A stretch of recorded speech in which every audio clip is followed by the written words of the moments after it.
Searching for your passion and purpose in life, your core values will guide you. What are your top 3 values, and how do you find them? Dr. DeMartini shares insightful tips.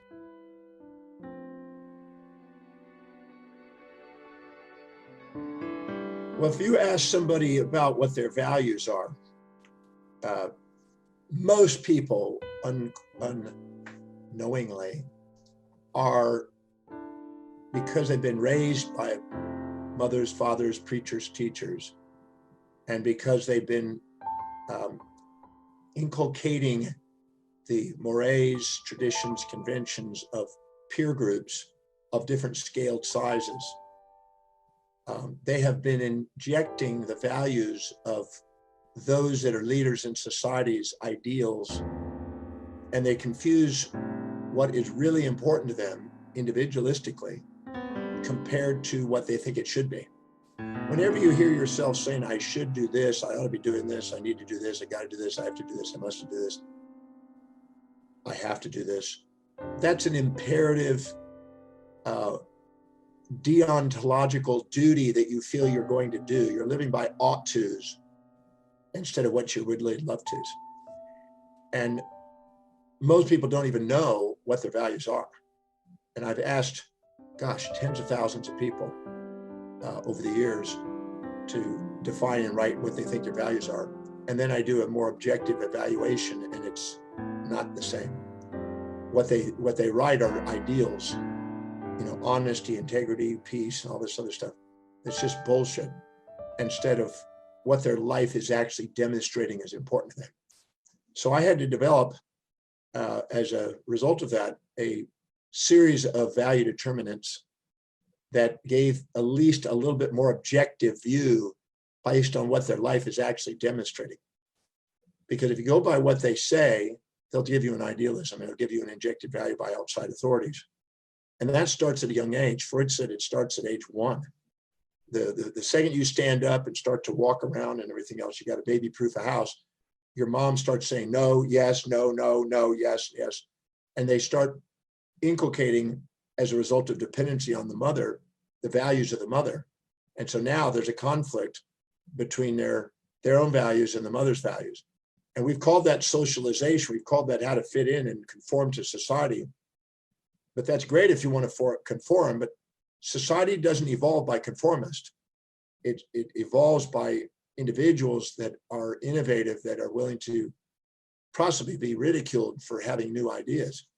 So most people conform. 99% of the population conform and have varying degrees of injected values instead of their own true life demonstrating values. So I had to go through there and identify something that would indicate what their life is demonstrating, not what they think it should be. And I look at how they fill their space, because even a baby in a little baby crib or whatever will, if you toss something into the baby crib, the playpen or whatever, it will, if it's something that it wants that's really valuable to it, it'll stick in its mouth and it'll hold on to it and look at it and observe it and explore it and keep it close to it, to the baby. But if it's something that it doesn't want and it has no value on it, it will kick it out, throw, scream, cry, push it away. Because anything that is close to us, that's proximal to us, is valuable. Anything that we push away and don't want around our space is obviously less valuable. And so what is measured in our intimate and personal space, our 1.5 to 4 feet around us, has a lot to do with what we value. So the first value determinant is, what do we fill our space with? Our intimate space and personal space. What are the 3 highest priority items that most consistently we have around us?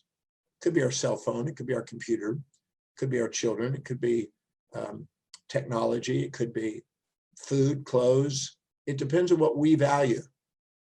My daughter is involved in fashion, so around her were fashion items and clothes and things. So she was looking at creative ideas. Myself, it was books for many years, and now it's computer, really. So if you look at what a person's space is filled with, it tells you what they value. The second one is time. You know, if you look carefully at what you spend your time on, you make time, find time, spend time on things that are really valuable to you. You run out of time, don't want to spend time, and can't find time for things that aren't. And you may have a moment-to-moment variation based on the urgencies, but overall, the scheme of your life is demonstrating this. So you look at how you fill your space and how you spend your time. Those are two really great indicators of what's really valuable to you. Because if you say, I want to be financially independent, but your life doesn't demonstrate that you're accumulating wealth, and there's no demonstration of working and investing in money and stuff like that, then it's a fantasy. The third thing is what energizes you. When you're really around something that's valuable to you, your energy goes up. And when you're not, your energy goes down. So you look at what energizes you most. You know, I always have energy for doing presentations and educating, and also my research. But I don't have patience, you might say, or a lot of energy for going to a cooking class, for instance, or a driving class. That would be it. Or going to a car show or something. That means nothing to me. So I'd be bored with that. So you look at where you're energized and where you're not, and what energy, what grows your energy, and you always have energy for it, and you're energized doing it, and you can wake up and you're animated, your reticular activating system is alive when you're doing it. That's an indication of what you value. The next one is what you spend your money on and find money for. You'll find money, you'll make money, you'll spend money on things that are valuable. And you won't want to spend money on something that's devalued. Who wants to spend money on something that they don't think is a value? They don't want to exchange that way. So look at where you spend your money, and it tells you what you value. When I was in my 20s, I was buying 40 to 70 books a week on average. And so I obviously had a value on learning in books and was reading voluminously books. Later on in my life, it was different things, but right now it's investments and education and getting messages out to the world. So you look at what you're spending your money on. The fifth thing, is where you most organized and ordered, because things that are not really important to you, you don't get around to, you don't put order to them, it's chaotic and etc. But where your highest order is. My highest order is the knowledge that I've accumulated. My research is organized. My traveling is organized. My speaking is organized. So I look at where I'm most organized, and that's what you value. And if you say, well, I'm not organized, you're not paying attention to it. And if you think you're not organized because you're comparing yourself to other people, and you're expecting to be organized in something that's not really important to you, but you think it is because you've injected that value.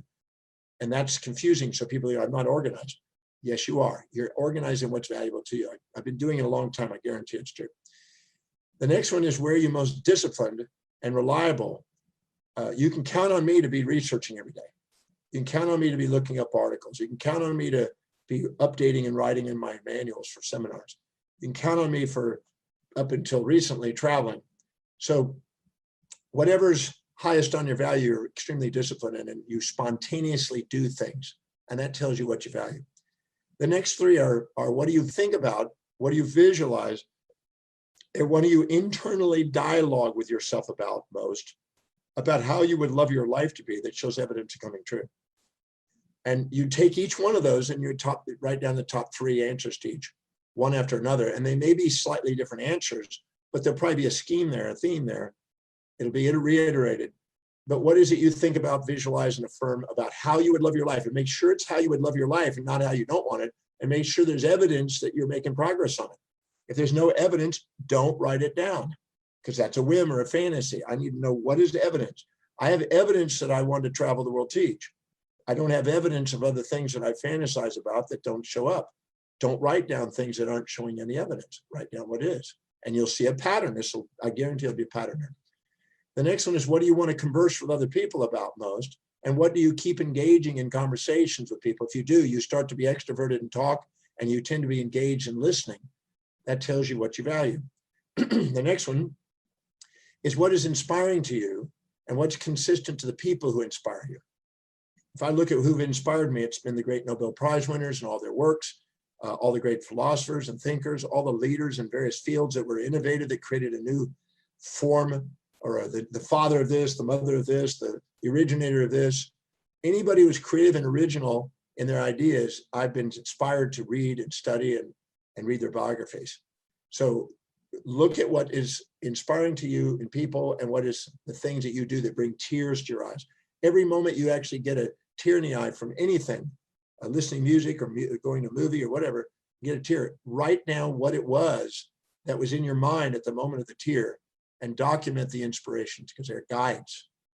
The next one is, what are the three most consistent things that three most consistent and persistent goals you have about what you want to create in your life that you're showing evidence coming true? What are the goals that are actually coming true? You know, I do a desire to travel the world. I desire to gather a vast amount of information and share it. They are coming true. There's other things that I thought were whims that I wanted to do, but it never got around to doing them. Those eventually fade out and you realize that they're just whims, they're not real. You got to look at what your life is really demonstrating to know what's really important to you. And the last one is, what do you love studying about, reading about, learning about, listening to about most, that you just spontaneously want to learn? Because you want to learn what's important to you. You don't want to learn things that aren't. You want to fill your mind with what's important. What's interesting is that if you answer all 13 of those questions and answer with integrity and not write down what you fantasize or what you wish it would be or hope it would be or what it used to be, but what it is now and recently and most consistently, if you do and answer 3 answers each, it'll summarize and you'll look at which of those answers are repeated most, second most, third most, fourth most, and you'll have 3 to 5 answers that will be the top 3 values in your life. And if you look at that, you'll get a sense of it and it'll be obvious. And you'll see your identity revolves around it. You'll see that the thing you love learning is revolves around it. You'll see that that's where you're most disciplined. But by identifying through the value determination process, the 13 value determinants that I created, it increases the probability of being clear about what it is. And if you link what you perceive, what you decide, what you act on to that, you're going to be engaged. There's absolutely no reason why we can't be engaged. I tell people, either go do what you love through delegating or go love what you do through linking. And engaging is about linking whatever you're doing, whatever you're perceiving, to whatever is highest on your values. So you start to see things on the way, not in the way. And you see things as feedback, not frustration or failure. Thank you for joining me for this presentation today. If you found value out of the presentation, please go below and please share your comments. We certainly appreciate that feedback. And be sure to subscribe and hit the notification icons. That way I can bring more content to you and share more to help you maximize your life. I look forward to our next presentation. Thank you so much for joining me.